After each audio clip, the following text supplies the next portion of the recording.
माता का हृदय। माधवी की आंखों में सारा संसार अंधेरा हो रहा था। काय अपना मददगार दिखाई न देता था, कहीं आशा की झलक न थी। उस निर्धन घर में वह अकेली पड़ी रोती थी और कोई आंसू पोंछने वाला न था। उसके पति को मरे हुए 22 वर्ष हो गए थे। घर में कोई संपत्ति न थी। उसने न जाने किन तकलीफों से अपने बच्चे को पाल पोस कर बड़ा किया था। वही जवान बेटा आज उसकी गोद से छीन लिया गया था, और छीनने वाले कौन थे? अगर मृत्यु ने छीना होता तो वह सब्र कर लेती। मौत से किसी को द्वेष नहीं होता, मगर स्वार्थियों के हाथों यह अत्याचार असहनीय हो रहा था। इस घोर संताप की दशा में उसका जी रह रहकर इतना विफल हो जाता कि इसी समय चलूं और उस अत्याचारी से इसका बदला लूं जिसने उस पर निष्ठुर आघात किया है। मारूं या मर जाऊं, दोनों ही में संतोष हो जाएगा। कितना सुंदर, कितना होनहार बालक था। यही उसके पति की निशानी, उसके जीवन का आधार, उसकी अमृत भर की कमाई थी। वही लड़का इस वक्त जेल में पड़ा न जाने क्या क्या तकलीफें झेल रहा होगा। और उसका अपराध क्या था? कुछ नहीं। सारा मोहल्ला उस पर जान देता था। विद्यालय के अध्यापक उस पर जान देते थे। अपने बेगाने सभी तो उसे प्यार करते थे। कभी उसकी कोई शिकायत सुनने में नहीं आई। ऐसे बालक की माता होने पर उसे बधाई देती थी। कैसा सज्जन, कैसा उदार, कैसा परमार्थी। खुद भूखों सो रहे मगर क्या मजाल की द्वार पर आने वाले अतिथि को रूखा जवाब दे। ऐसा बालक क्या इस योग्य था कि जेल में जाता? उसका अपराध यही था, वह कभी कभी सुनने वालों को अपने दुखी भाइयों का दुखा सुनाया करता था। अत्याचार से पीड़ित प्राणियों की मदद के लिए हमेशा तैयार रहता था। क्या यही उसका अपराध था? दूसरों की सेवा करना भी अपराध है। किसी अतिथि को आश्रय देना भी अपराध है। इस युवक का नाम आत्मानंद था। दुर्भाग्यवश उसमें वे सभी सद्गुण थे जो जेल का द्वार खोल देते हैं। वह निर्भीक था, स्पष्टवादी था, साहसी था, स्वदेश प्रेमी था, निस्वार्थ था, कर्तव्यपरायण था। जेल जाने के लिए इन्हीं गुणों की जरूरत है। स्वाधीन प्राणियों के लिए वे गुण स्वर्ग का द्वार खोल देते हैं, पराधीनों के लिए नरक के। आत्मानंद के सेवा कार्य ने, उसकी वक्तृताओं ने और उसके राजनीतिक लेखों ने उसे सरकारी कर्मचारियों की नज़रों में चढ़ा दिया था। सारा पुलिस विभाग नीचे से ऊपर तक उससे सर तक रहता था, सबकी निगाहें उस पर लगी रहती थीं। आखिर जिले में एक भयंकर डाके ने उन्हें इच्छित अवसर प्रदान कर दिया। आत्मानंद के घर की तलाशी हुई, कुछ पत्र और लेख मिले जिन्हें पुलिस ने डाके का बीजक सिद्ध किया। लगभग 20 युवकों की एक टोली फांस ली गई। आत्मानंद इसका मुखिया ठहराया गया। शहादतें हुई। इस बेकारी और गिरानी के जमाने में आत्मा सस्ती और कौन वस्तु हो सकती है? बेचने को और किसी के पास रह ही क्या गया है? नाम मात्र का प्रलोभन देकर अच्छी से अच्छी शहादतें मिल सकती है, और पुलिस के हाथों निकृष्ट से निकृष्ट गवाहियां भी देववाणी का महत्व प्राप्त कर लेती है। शहादतें मिल गईं, महीने भर तक मुकदमा क्या चला, एक स्वांग चलता रहा और सारे अभियुक्तों को सजाएं दे दी गईं। आत्मानंद को सबसे कठोर दंड मिला, 8 वर्ष का कठिन कारावास। माधवी रोज कचहरी जाती, एक कोने में बैठी सारी कार्यवाही देखा करती। मानवीय चरित्र कितना दुर्बल, कितना नीच है, इसका उसे अब तक अनुमान भी न हुआ था। जब आत्मानंद को सजा सुना दी गई और वह माता को प्रणाम करके सिपाहियों के साथ चला तो माधवी मूर्छित होकर गिर पड़ी। 2-4 सज्जनों ने उसे एक तांगे पर बैठाकर घर तक पहुंचाया। जब से वह होश में आई है उसके हृदय में शूल सा उठ रहा है। किसी तरह धैर्य नहीं होता। उस घोर आत्मवेदना की दशा में अब जीवन का एक लक्ष्य दिखाई देता है और वह इस अत्याचार का बदला है। अब तक पुत्र उसके जीवन का आधार था, अब शत्रुओं से बदला लेना ही उसके जीवन का आधार होगा। जीवन में उसके लिए कोई आशा न थी। इस अत्याचार का बदला लेकर वह अपना जन्म सफल समझगी। इस अभागे नर पिशाच बगची ने जिस तरह उसे रक्त के आंसू रुलाए हैं, उसी भांति यह भी उस रुलाएगी। नारी हृदय कोमल है, लेकिन केवल अनुकूल दशा में। जिस दशा में पुरुष दूसरों को दबाता है, स्त्री शील और विनय की देवी हो जाती है। लेकिन जिसके हाथों में अपना सर्वनाश हो गया हो, उसके प्रति स्त्री की पुरुष से कम घर गिरना और क्रोध नहीं होता। अंतर इतना ही है कि पुरुष शास्त्रों से काम लेता है, स्त्री कौशल से। रात भीगती जाती थी और माधवी उठने का नाम न लेती थी। उसका दुख प्रतिकार के आवेश में विलीन होता जाता था, यहाँ तक कि इसके सिवा उसे और किसी बात की याद ही न रही। उसने सोचा, कैसे ये काम होगा? कभी घर से नहीं निकली। वैधव्य के 22 साल इसी घर कट गए, लेकिन अब निकलूंगी, जबरदस्ती निकलूंगी। भिखारिन बनूंगी, टहलनी बनूंगी, झूठ बोलूंगी, सबको कर्म करूंगी। सत्कर्म के लिए संसार में स्थान नहीं। ईश्वर ने निराश होकर कदाचित इसकी ओर से मुंह फेर लिया है। जभी तो यहाँ ऐसे ऐसे अत्याचार होते हैं और पापियों को ददम नहीं मिलता। अब इन्हीं हाथों से उसे दंड दूंगी। 2 संध्या का समय था। लखनऊ के एक सजे हुए बंगले में मित्रों की महफिल जमी हुई थी।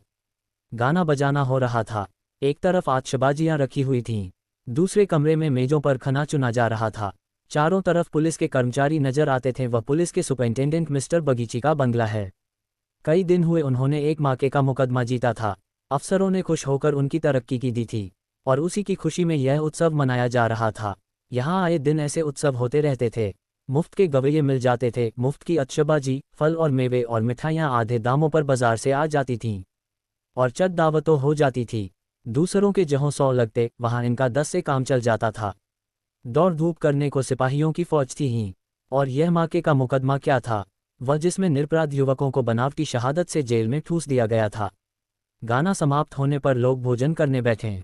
बेगार के मजदूर और पल्लेदार जो बाजार से दावत और सजावट के सामान लाए थे, रोते या दिल में गालियां देते चले गए थे, पर एक बुढ़िया अभी तक द्वार पर बैठी हुई थी और अन्य मजदूरों की तरह वह भून भुना कर काम न करती थी। हुक्म पाते ही खुश दिल मजदूर की तरह हुक्म बजा लाती थी। यह माधवी थी जो इस समय मजूरनी का वेश धारण करके अपना घातक संकल्प पूरा करने आई थी। मेहमान चले गए, महफिल उठ गई, दावत का सामान समेट दिया गया, चारों ओर सन्नाटा छा गया, लेकिन माधवी अभी तक वहीं बैठी थी। सहसा मिस्टर बागची ने पूछा, बुड्ढी तू यहाँ क्यों बैठी है? तुझे कुछ खाने को मिल गया? माधवी, हाँ हुजूर, मिल गया। बागची, तो जाती क्यों नहीं? माधवी, कहाँ जाऊं सरकार, मेरा कोई घर द्वार थोड़े ही है। हुक्म हो तो यहीं पड़ी रहूं। पाव भर आटे की परवस्ती हो जाए हुजूर। बगची, नौकरी करेगी? वी क्यों न करूंगी सरकार, यही तो चाहती हूँ। बागची, लड़का खिला सकती है? माधवी, हाँ हजूर, वह मेरे मन का काम है।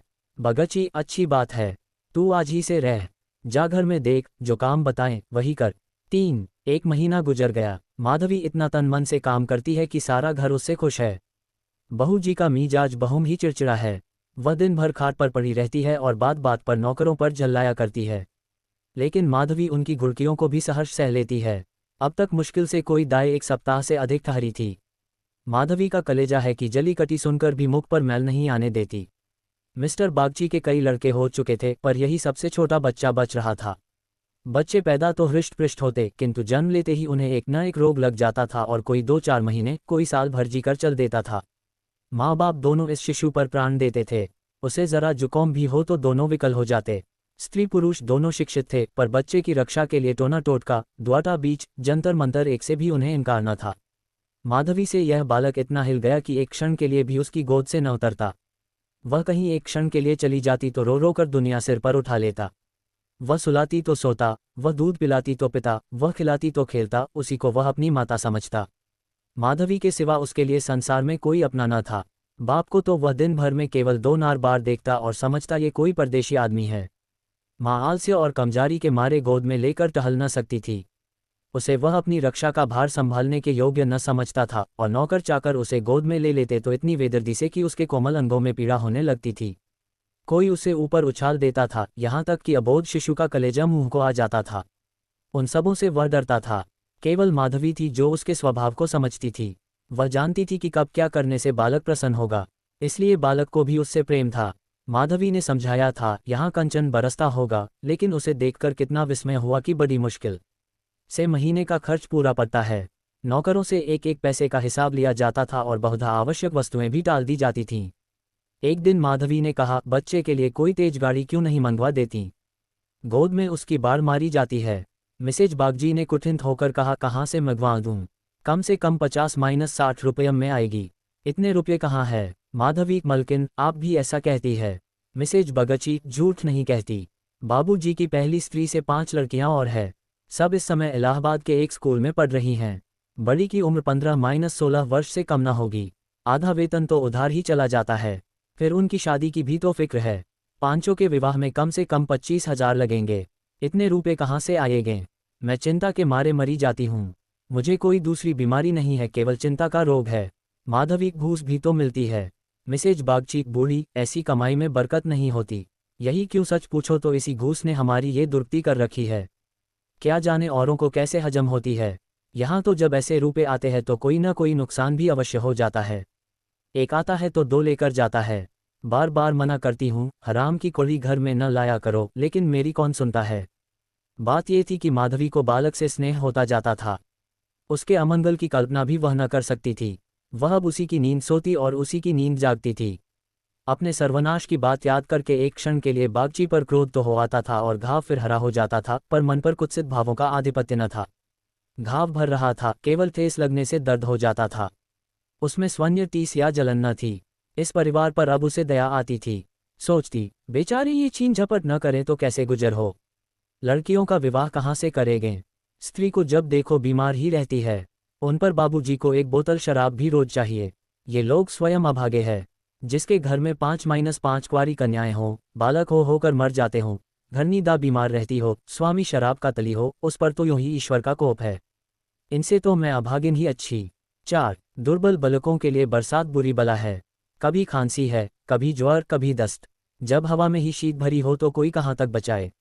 माधवी एक दिन आपने घर चली गई थी। बच्चा रोने लगा तो माँ ने एक नौकर को दिया, इसे बाहर बहला ला। नौकर ने बाहर ले जाकर हरी हरी घास पर बैठा दिया। पानी बरसकर निकल गया था। भूमि गीली हो रही थी। कहीं कहीं पानी भी जमा हो गया था। बालक को पानी में छपके लगाने से ज्यादा प्यारा और कौन खेल हो सकता है। खूब प्रेम से उमंग उमंग कर पानी में लौटने लगा। नौकर बैठा और आदमियों के साथ गपशप करता घंटों गुजर गए। बच्चे ने खूब सर्दी खाए। घर आया तो उसकी नाक बह रही थी। रात को माधवी ने आकर देखा तो बच्चा खांस रहा था। आधी रात के करीब उसके गले से खुरखुर की आवाज निकलने लगी। माधवी का कलेजा सन से हो गया। स्वामिनी को जगाकर बोली, देखो तो बच्चे को क्या हो गया है। क्या सर्दी वर्दी तो नहीं लग गई। हाँ, सर्दी ही मालूम होती है। स्वामिनी हकबका कर उठ बैठी और बालक की खुरखराहट सुनी तो पांव तले जमीन निकल गई। ये भयंकर आवाज उसने कई बार सुनी थी और उसे खूब पहचानती थी। व्यग्र होकर बोली, जरा आग जलाओ। थोड़ा सा तंग आ गई। आज कहार जरा देर के लिए बाहर ले गया था, उसी ने सर्दी में छोड़ दिया होगा। सारी रात दोनों बालक को सेंकती रहीं। किसी तरह सवेरा हुआ। मिस्टर बागची को खबर मिली तो सीधे डॉक्टर के यहाँ दौड़े। खैरियत इतनी थी कि जल्द एहतियात की गई। 3 दिन में अच्छा हो गया, लेकिन इतना दुर्बल हो गया था कि उसे देखकर डर लगता था। सच पूछो तो माधवी की तपस्या ने बालक को बचाया। माता पिता सो जाता, किंतु माधवी की आंखों में नींद न थी। खाना पीना तक भूल गई। देवताओं की मनौतियां करती थी, बच्चे की बलाएं लेती थी, बिल्कुल पागल हो गई थी। ये वही माधवी है जो अपने सर्वनाश का बदला लेने आई थी। अपकार की जगह उपकार कर रही थी। विष पिलाने आई थी, सुधा पिला रही थी। मनुष्य में देवता कितना प्रबल है। प्रातःकाल का समय था। मिस्टर बागची शिशु के झूले के पास बैठे हुए थे। स्त्री के सिर में पीड़ा हो रही थी। वहीं चारपाई पर लेटी हुई थी और माधवी समीप बैठी बच्चे के लिए दूध गर्म कर रही थी। सहसा बागची ने कहा, बूढ़ी, हम जब तक जिएंगे तुम्हारा यश गाएंगे। तुमने बच्चे को जिला लिया। स्त्री, ये देवी बनकर हमारा कष्ट निवारण करने के लिए आ गई। यह न होती तो न जाने क्या होता। बूढ़ी, तुमसे मेरी एक विनती है। यूं तो मरना जीना प्रारब्ध के हाथ है, लेकिन अपना अपना पौरा भी बड़ी चीज है। मैं अभागिनी हूं। अब कि तुम्हारे ही पुण्य प्रताप से बच्चा संभल गया। मुझे डर लग रहा है कि ईश्वर इसे हमारे हाथ से छीनने ले। सच कहती हूँ बूढ़ी, मुझे इसका गोद में लेते डर लगता है। इसे तुम आज से अपना बच्चा समझो। तुम्हारा होकर शायद बच जाए। हम अभागे हैं, हमारा होकर इस पर नित्य कोई न कोई संकट आता रहेगा। आज से तुम इसकी माता हो जा। तुम इसे अपने घर ले जाओ, जहां चाहे ले जाओ। तुम्हारी गोंद में देर मुझे फिर कोई चिंता न रहेगी। वास्तव में तुम ही इसकी माता हो, मैं तो राक्षसी हूँ। माधवी, बहू जी, भगवान सब कुशल करेंगे, क्यों जी इतना छोटा करती हो। मिस्टर बागची, नहीं नहीं बूढ़ी माता, इसमें कोई हरज नहीं है। मैं मस्तिष्क से तो इन बातों को ढकोसला ही समझता हूँ, लेकिन हृदय से इन्हें दूर नहीं कर सकता। मुझे स्वयं मेरी माता जी ने एक धाबिन के हाथ बेच दिया था। मेरे 3 भाई मर चुके थे। मैं जो बच गया तो माँ बाप ने समझा बेचने से ही इसकी जान बच गई। तुम इस शिशु को पालो पासो, इसे अपना पुत्र समझो। खर्च हम बराबर देते रहेंगे। इसकी कोई चिंता मत करना। कभी कभी जब हमारा जी चाहेगा आकर देख लिया करेंगे। हमें विश्वास है कि तुम इसकी रक्षा हम लोगों से कहीं अच्छी तरह कर सकती हो। मैं कुकर्मी हूँ। जिस पेशे में हूँ उसमें कुकर्म किए बगैर काम नहीं चल सकता। झूठी शहादतें बनानी ही पड़ती है, निरपराधों को फंसाना ही पड़ता है। आत्मा इतनी दुर्बल हो गई है कि प्रलोभन में पड़ ही जाता हूँ। जानता ही हूँ कि बुराई का फल बुरा ही होता है, पर परिस्थिति से मजबूर हूँ। अगर न करूँ तो आज नालायक बनाकर निकाल दिया जाऊँ। अंग्रेज हजारों भूलें करें, कोई नहीं पूछता। हिंदुस्तानी एक भूल भी कर बैठे तो सारे अफसर उसके सिर हो जाते हैं। हिंदुस्तानियत को दोष मिटाने के लिए कितनी ही ऐसी बातें करनी पड़ती है जिनका अंग्रेज के दिल में कभी ख्याल ही नहीं पैदा हो सकता। तो बोलो, स्वीकार करती हो। माधवी गदगद होकर बोली, बाबूजी, आपकी इच्छा है तो मुझसे भी जो कुछ बन पड़ेगा आपकी सेवा कर दूंगी। भगवान बालक को अमर करें, मेरी तो उनसे यही विनती है। माधवी को ऐसा मालूम हो रहा था कि स्वर्ग के द्वार सामने खुले हैं और स्वर्ग की देवियां अंचल फैला फैला कर आशीर्वाद दे रही हैं, मानो उसके अंतस्थल में प्रकाश की लहरें सी उठ रही हैं। स्नेहमय सेवा में की कितनी शांति थी। बालक अभी तक चादर ओढ़े सो रहा था।